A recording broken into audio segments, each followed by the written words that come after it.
السلام علیکم ورحمۃ اللہ وبرکاتہ۔ آپ نے گھوڑے کے گوشت کے حوالے سے دریافت کیا ہے کہ کیا گھوڑا حلال جانور ہے، اس کا گوشت کھایا جا سکتا ہے۔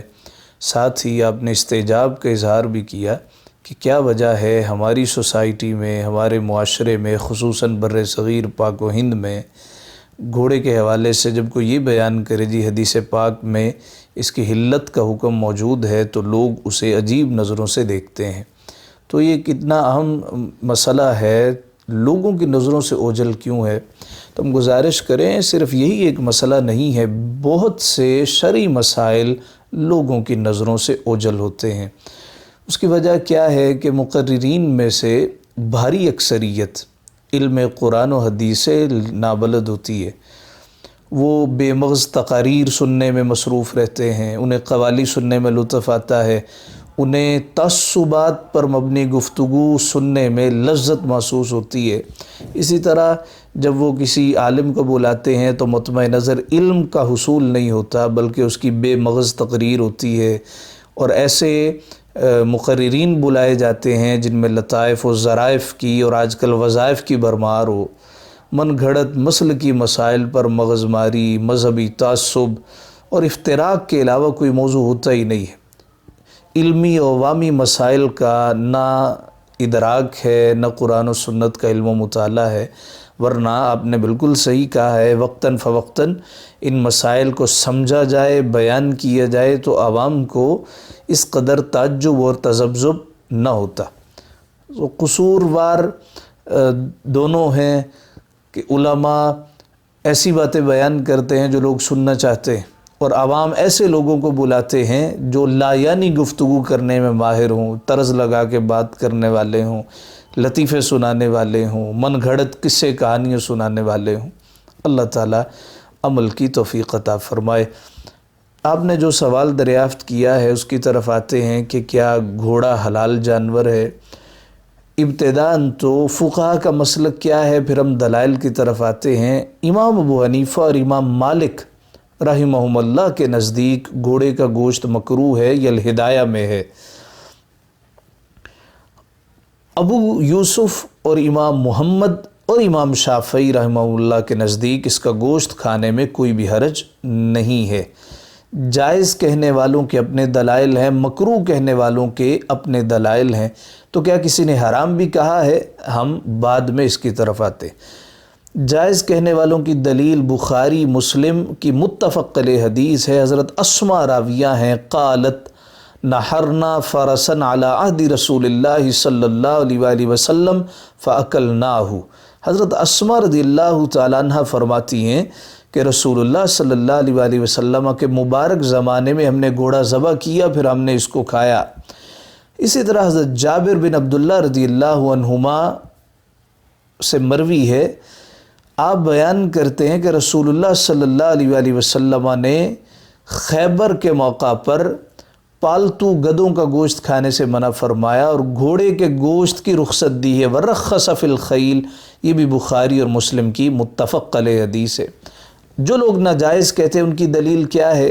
حضرت خالد بن ولید رضی اللہ تعالیٰ عنہ سے روایت ہے، ابو داود کی روایت ہے کہ رسول اللہ صلی اللہ علیہ وآلہ وسلم نے گھوڑے، خچر اور گدھے کا گوشت کھانے سے منع فرمایا۔ تو یہ وہ جو جائز کہتے ہیں ان کے دلائل بھی آپ کے سامنے آگے، جو ناجائز کہتے ہیں ان کے دلائل بھی سامنے آگے۔ قرآن و حدیث کی روشنی میں ہم اس کا جواب حاصل کرنے کی کوشش کرتے ہیں کہ گھوڑا حلال ہے، اور دلیل حضرت جابر کی روایت جو متفق علیہ ہے اور حضرت اسماء کی روایت جو بھی متفق علیہ حدیث ہے۔ اب چونکہ ہمارے ملک میں اکثریت امام ابو حنیفہ رحمۃ اللہ علیہ کے ماننے والوں کی، ان کی تقلید کرنے والوں کی ہے، اور یہ عوام سمجھتے ہیں کہ گھوڑا حرام ہے، جبکہ امام ابو حنیفہ نے کبھی بھی حرام نہیں کہا، مکروہ کہا ہے، اور مکروہ تحریمی بیان کیا جاتا ہے۔ جب اس کی حلت کی بات کی جاتی ہے بھی امام شافعی اس کو حلال کہتے ہیں، امام ابو یوسف جو امام ابو حنیفہ کے شاگرد ہیں، امام محمد جو امام ابو حنیفہ کے شاگرد ہیں، وہ بھی حلال کہتے ہیں، تو لوگ بڑا عجیب سمجھتے ہیں، لوگ مختلف انداز سے اس کے متعلق سوال کرنا شروع ہو جاتے ہیں، حالانکہ موجودہ دور میں کئی حرام اشیاء مثلا سود، شراب، جوا وغیرہ لوگ سرعام استعمال کرتے ہیں، اور ان پر آپ یقین کریں کبھی اتنے سوال اٹھائے نہیں گئے، صرف اس لیے کہ یہ چیزیں لوگوں کی ہڈیوں تک میں رچ بس چکی۔ حرام عام ہے، دودھ میں پانی ہے، مرچوں میں برادہ ہے، مذہبی لوگ بات بات پہ جھوٹ بولتے ہیں، اپنی چیزیں بیچنے کی خاطر جھوٹ کے انبار لگائے ہوتے ہیں، اور جو ہی کسی ایسی چیز کی حلت کے متعلق سوال ہو جو ان کے ہاں غیر معروف ہے تو بلا سوچے سمجھے حرمت کا فتویٰ جڑ کر تنقید شروع کر دیتے ہیں۔ حضور علیہ السلام نے اب آتے ہیں اس حدیث کی طرف کہ آقا علیہ السلام نے گدھے، گھوڑے اور خچر کے گوشت سے منع کیا ہے۔ یاد رکھیں یہ حدیث ضعیف ہے، اس میں اکرمہ ایک راوی ہے، اور اکرمہ جب بھی یحییٰ سے بیان کرے تو حدیث ضعیف ہو جاتی ہے۔ امام بخاری کہتے ہیں کہ سوائے یحییٰ کے اس میں حرج ہی کوئی نہیں ہے، اور اسی طرح جو خالد بن ولید کی روایت ابھی بیان کی ہے یہ حدیث بھی شاذ اور منکر ہے۔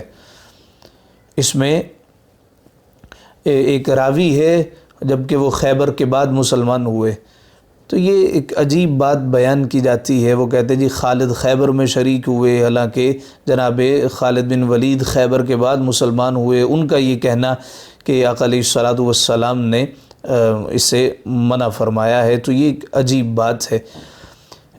یہ روایت کہ کیا گدھا جائز ہے یا ناجائز ہے، یا یہ سوال کہ کیا گدھا جائز ہے یا ناجائز ہے، یاد رکھیں حدیث پاک میں پالتو گدھوں کی ممانت ہے، جنگلی گدھے کی ممانت نہیں ہے۔ تو جنگلی گدھا ایک اور قسم کا جانور ہے، جو پالتو گدھے ہم یہاں پہ بازاروں میں سڑکوں پہ دیکھتے ہیں، یہ کھانے کی اجازت نہیں ہے۔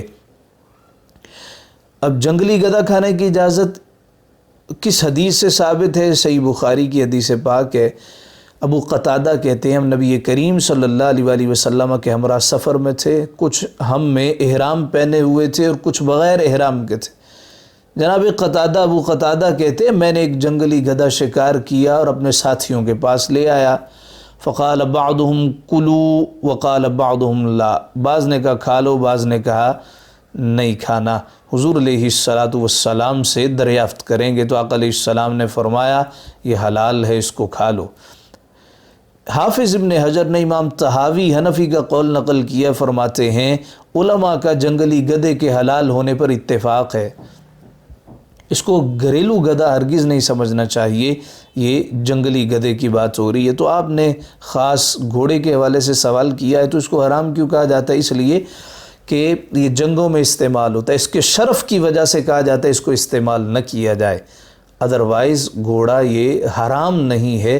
صرف امام حنیفہ صاحب کے نزدیک اس میں کراہت پائی جاتی ہے، حرام ان کے نزدیک بھی نہیں ہے، کراہت پائی جاتی ہے، ناپسندیدگی پائی جاتی ہے، ایسی ناپسندیدگی جو حرام کے قریب، اور اس کی وجہ کیا ہے؟ چونکہ جنگوں میں استعمال ہوتا ہے، اس کا شرف زیادہ ہے، اس وجہ سے اس کی حرمت پہ بات کی جاتی ہے۔ ادروائز خلاصہ کلام یہ ہے گھوڑا حلال جانور ہے، اس کا گوشت بھی حلال ہے۔ اگر کوئی کہ جی آج سے پہلے تو کبھی نہیں سنا، تو بہت سی باتیں انسان زندگی میں پہلی دفعہ سنتا ہے۔ اللہ تعالی ہمیں دینی مسائل سمجھنے کی توفیق عطا فرمائے۔